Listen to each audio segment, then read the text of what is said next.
말씀도 참 어떻게 보면 참 재밌고 두렵고 떨리는 말씀이 아닐 수 없는데요. 아하시아 왕이 자기 집 다락방 난간에서 떨어져서 다쳤습니다. 그래서 이 병이 다치고 얻은 병이 언제쯤 나을지를 하나님께 물은 것이 아니고 이방 나라 우상에게 묻죠. 에그론의 신 바알세불에게. 그것 때문에 하나님께서 진노하셨고 엘리야에게 말하여서 왕에게 말해라 이렇게 하나님 명령하셨고, 그래서 엘리야가 아하시아가 이방 나라에게 물으러 보낸 사신에게 왕이 하나님이 없어서 다른 나라 우상에게 묻느냐, 네가 이렇게 침상에 내려오지 못하고 누워있는 것처럼 죽을 것이다, 이렇게 예언을 전합니다. 그거를 아하시아 왕이 듣게 된 거죠. 네. 누가 그렇게 나한테 얘기했느냐 신하들에게 물었더니 이렇게 가죽 털옷을 입고 수염도 나고 그런 사람입니다. 엘리야구나. 그렇게 아하시아가 알아챘습니다. 그리고 나서는 그 엘리야를 붙잡기 위해서 왕이 군사를 보냅니다. 50부장과 50명의 군사. 그러니까 50명의 군사를 보내는데 50명의 군사를 통솔하는 지휘관이 50부장이니까 그렇게 50명의 군사와 통솔하는 50부장을 엘리야를 붙잡기 위해서 보냅니다. 그래서 50부장과 50명의 병사가 엘리야가 있는 데를 수소문해서 가보니까 엘리야가 저 산꼭대기에 있다는 거예요. 그래서 50부장이 가서 엘리야에게 말하죠. 하나님의 사람이여, 왕이 좀 오라고 하니 가십시다 라고 말을 합니다. 그랬더니 엘리야가 10절에 내가 만약 정말 하나님의 사람이라면 불이 하늘에 내려와 너와 너의 50명을 사르게 될 것이다 라고 말을 합니다. 그래서 불이 하늘에서 내려와 그의 군사 50명을 사르게 되는 거죠. 그러니까 무슨 일이 이렇게 있나, 어떻게 이럴 수 있지? 여러분, 정말 엘리야가 하나님의 사람이었다면 엘리야를 대하는 50부장과 50명의 군사들이 조심해야겠죠. 세 번째 50부장은 조심한 거 아니에요? 하나님의 사람이고 그리고 하나님의 말씀을 전하는 선지자라고 생각한다면 그를 대하는 태도가 공손하고 또 두렵고 떨리는 마음이 있었어야 했겠죠. 근데 첫 번째로 갔던 50부장과 50명의 군사들은 그런 태도가 없었던 거죠. 그래서 불이 하늘에서 내려와서 그 군사 50명과 50부장을 살합니다. 엘리야는 하나님의 임재와 하나님의 능력을 어떻게 보였느냐, 불이 내려와 사르는 것을 통해서 하나님의 능력을 언제나 보여주었던 사람이죠. 갈멜산에서 하나님의 살아계심을 할 때도 하늘에서 불이 내려와 그 제단을 살랐습니다. 그런 것처럼 엘리야에게 찾아왔던, 엘리야를 붙잡으러 왔던 50부장과 50명의 군사들이 하늘에서 하나님의 능력이 임해서 하나님의 임재 가운데 불살라 벌어지는 일이 이제 발생하게 된 겁니다. 자, 그렇게 해서 첫 번째로 엘리야를 잡으러 왔던 50명의 군사와 50부장이 죽습니다. 11절에 보면 두 번째, 왕이 아무도 안 오니까 다시 보냅니다. 다시 보냈어요. 그런데 여전히 똑같이 50부장과 50명의 군사가 행동을 하죠. 똑같이 하늘에서 불이 내려서 죽습니다. 똑같이 하나님의 사자인 것을, 하나님의 사람인 것을 알고도 하나님에 대한 두렵고 떨리는 마음 없이 엘리야 보고 엘리야에게 이렇게 함부로 대했다는 건 하나님께 함부로 대한 거죠. 그렇게 했다가 하늘에서 불이 내려서 50명의 사람이 죽습니다. 그리고 세 번째로 다시 왕이 50부장과 그의 군사 50명을 보내죠. 이 세 번째 사람은 어떻게 합니까? 정신 차린 거죠. 하나님 살아계시는데 하나님의 사람에게 내가 이렇게 대하면 안 되지, 엘리야에게 이렇게 대하면 안 된다라고 엘리야에 대한 두려움이라기보다는 하나님에 대한 두려움으로 그가 엘리야 앞에서 무릎을 꿇고 간청합니다. 예. 하나님의 사람이여 원하건대 나의 생명과 이 50명의 군사의 생명을 귀하게 여겨주십시오 라고 부탁을 하고, 예. 왕이 부르니 같이 가십시다.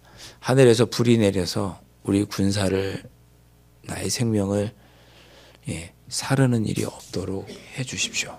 살려주십시오 라고 하나님의 권위 앞에 무릎을 꿇는 것입니다.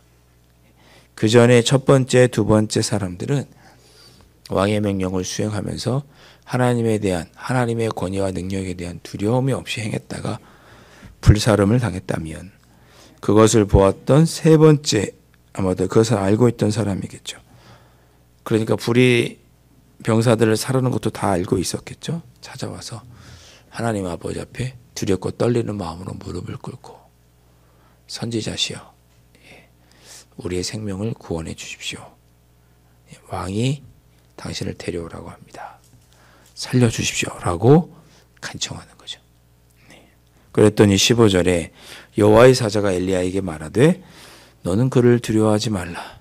아하시아 왕을 두려워하지 말아라. 함께 내려가라 라고 말씀합니다. 그래서 엘리야가 일어나서 50부장과 50명의 군사와 함께 아하시아 왕에게 가게 됩니다. 16절 보면 아하시아 왕 앞에 서서도 그가 담대하게 말하죠. 아니 하나님이 없어서, 이스라엘에 하나님이 안 계셔서 네가 감히 에그론의 신 바알세부백에 우상에게 절하고 묻느냐. 그렇게 이야기하는 거예요.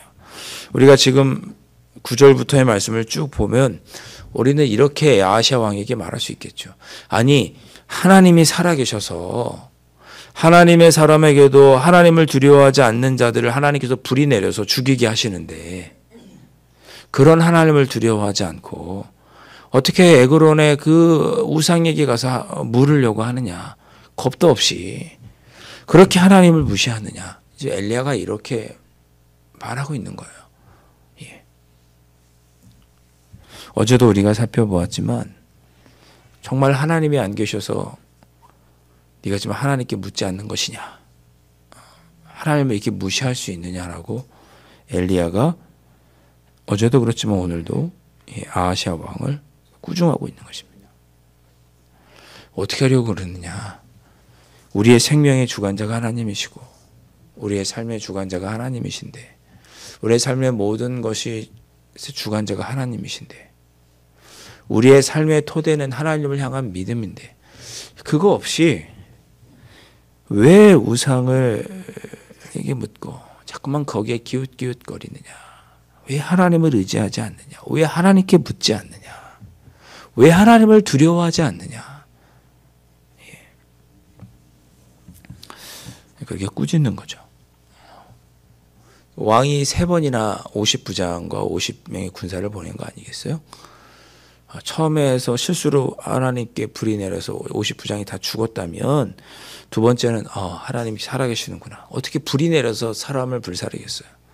두 번째는 알아야죠. 하나님이 살아계시는데 함부로 엘리야에게 그렇게 가서 말하면 안 되는데, 하나님께 잘못하면 안 되는데 깨달아야죠. 깨닫지 못하고 3번이나 군사를 보냈고, 그 3번째 보낸 군사도 아하시아 왕은 깨닫지 못했지만 그 50부장은 깨달은 거 아니에요. 하나님께서 역사하시는구나.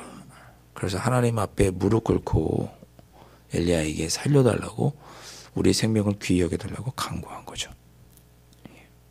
아하시아 왕만 깨닫지 못하고 있습니다. 여러분, 우리가 아하시아 왕 같은 실수를 범해서는 안 되겠습니다. 저도 마찬가지고 여러분도 마찬가지고, 삶에 급하고 어려운 일이 닥치면 먼저 가까이 눈에 보이는 것들을 의지하기가 쉽죠. 우리 흔히 속된 말로 누가 그런 얘기 하시더라고요. 어떤 문제가 생겼을 때 돈으로 해결하는 게 가장 쉬운 거라고. 거꾸로 얘기하면 돈을 의지하는 게 가장 쉽다는 얘기 아닙니까?